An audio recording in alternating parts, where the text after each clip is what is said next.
Carolina, c'est un plaisir de t'avoir comme invité ce mois-ci à Haïti. Je commencerai par une question à laquelle certainement tu as déjà répondu.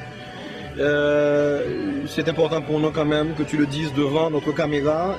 D'abord, qui es-tu avant de devenir la Miss Anaïs, c'est la Miss Earth, celle qui s'apprête justement à représenter Haïti à ce grand concours international. Qui est Carolina exactement? Merci pour la question, Stéphane.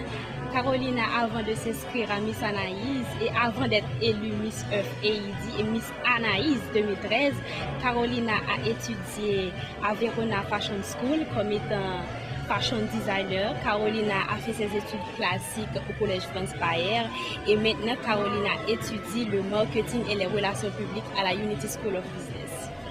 Très bien. Maintenant, venons-en à ton élection. Je suppose quand même que c'est quand même un événement important de ta vie, très important pour toi, devenir Miss Anaïs. Quand tu l'as su, quand c'est ton nom qui est sorti, quel est le premier sentiment qui t'a traversé? Franchement, Stéphane, j'étais vraiment émue et j'étais fière aussi d'être élue Miss Anaïs et Miss Earth AID.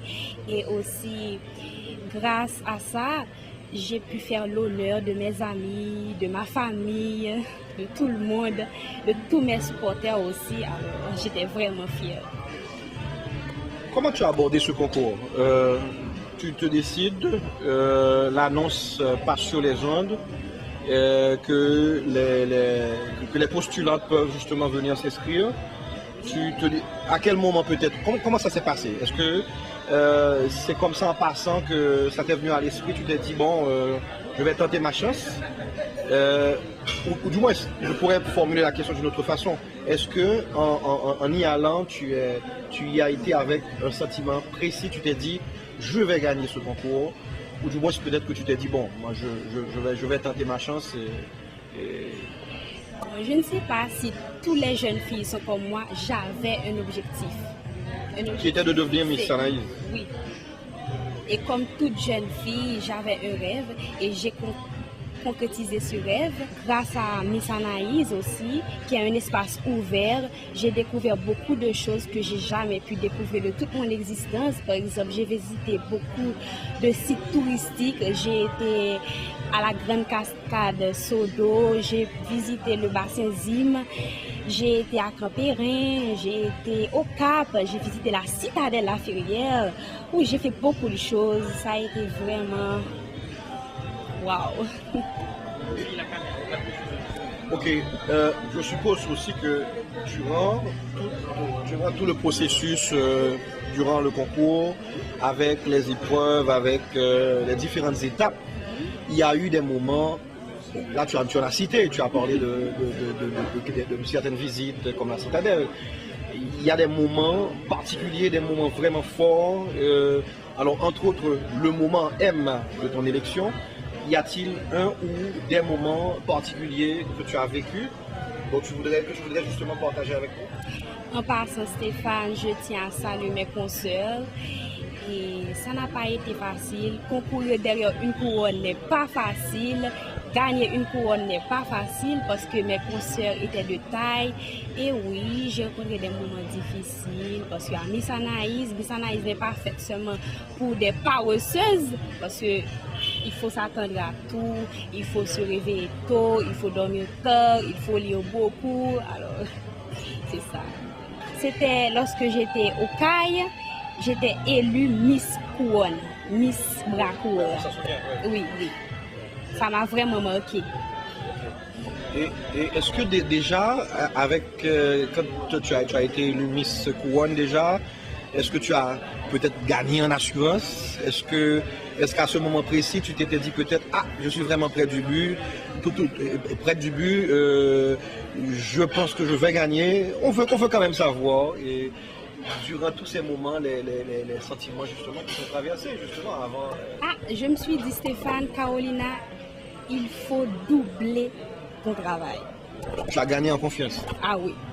Il faut doubler encore plus ton travail. Et tu t'y es mis, tu as travaillé? Oui, j'ai travaillé, retravaillé.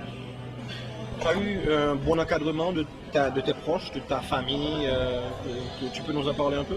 Et j'ai eu beaucoup de soutien de ma famille, de mes amis et même de mes consoeurs aussi. Et j'ai eu quelques conseils et non, pas seulement moi, toutes les filles ont eu les conseils du staff de Miss Anaïs. Alors je voulais parler de toi, toi-même, tes parents, tes plus proches. Ce serait important aussi de savoir, quand tu t'es décidé, quand tu t'es dit, bon, tu vas participer, tu vas t'inscrire, quelle a été la première réaction de tes parents? Est-ce qu'ils se sont dit, est-ce qu'ils t'ont dit, bon, écoute, est-ce que tu as des chances d'être élu, ou bien est-ce que là, ils t'ont dit, vas-y, Ils m'ont dit, Carolina, vas-y, tu peux y arriver. Très bien. Bon, il y a une question que je voulais aborder avec toi. Tu peux choisir de répondre ou de ne pas répondre, mais je pense quand même que ce serait important quand même qu'on en parle en passant. Juste à la fin du concours, la façon dont ça s'est déroulé. Miss Anaïs quand même c'est 7 ans déjà. Mais il y a eu quelques déclarations par la suite à la presse de Indira et comme quoi il y aurait des problèmes au niveau du choix, etc. Je pense quand même que c'est quand même important que toi-même, de toute façon aujourd'hui, toi-même tu es élu, tu es déjà la Miss, tu as tes perspectives devant toi. Qu'est-ce que toi, tu dirais peut-être à ceux-là et au public, au grand public qui te regarde, qui regarde la Miss Anaïs et qui voudrait bien savoir, mais qu'est-ce qu'elle pense de tout ça, elle? Le jury a fait son choix. Les gens peuvent parler, mais nous travaillons. Nous avons un concours à préparer, un concours de Miss Earth à préparer. Nous avons beaucoup de travail à faire. Alors, on ne peut pas être seulement focus sur ce que les gens disent, sur les choses négatives. Alors, je pense qu'on doit avancer vers l'avant et travailler encore plus. Et c'est ce qu'on fait.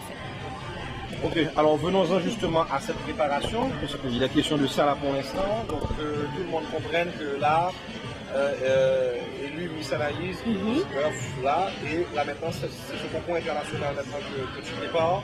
Et comment ça se passe déjà? Est-ce que déjà, disons que tu as eu une pause avec ton élection et déjà on s'est remis au travail, comment ça se passe justement pour la préparation de ce concours international?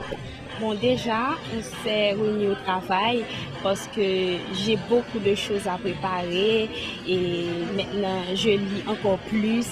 Je suis un cours d'anglais aussi, un cours intensif. J'ai Alexandra une ambassadrice de l'eau qui va travailler avec moi parce que cette année, la cause de Miss Earth, c'est sur l'eau.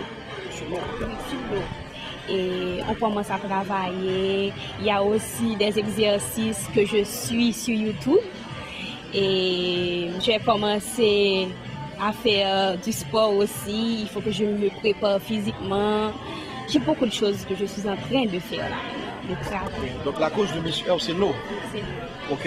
Et alors c'est le thème. C'est le thème. Et comment est-ce que tu abordes justement cette thématique par rapport justement à Haïti?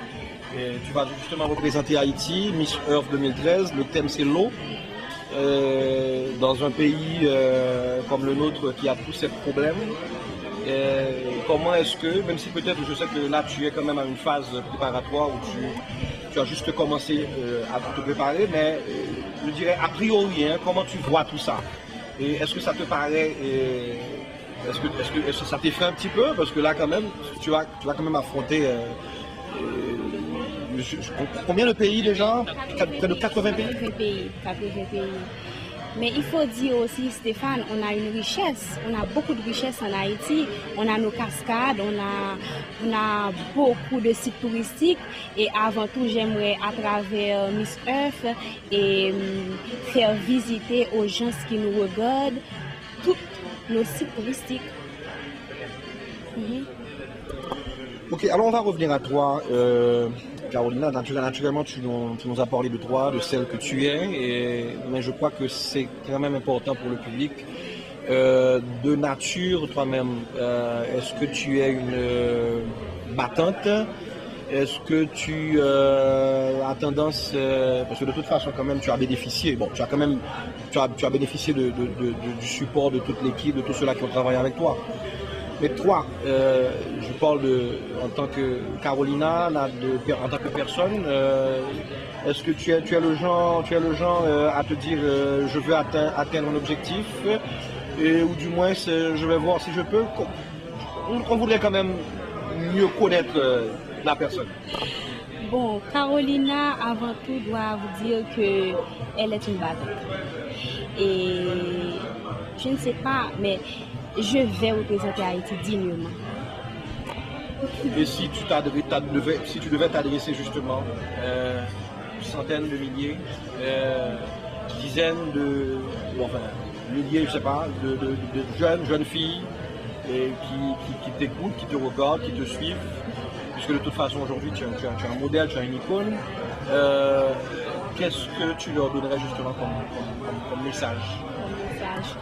Moi, à toutes les jeunes filles qui me regardent, les jeunes comme moi, j'aimerais vous dire, si vous avez un objectif, vous devriez l'atteindre, et aussi, vous devriez aussi ne pas avoir peur de payer les conséquences, et que le succès a toujours été le fruit de l'audace.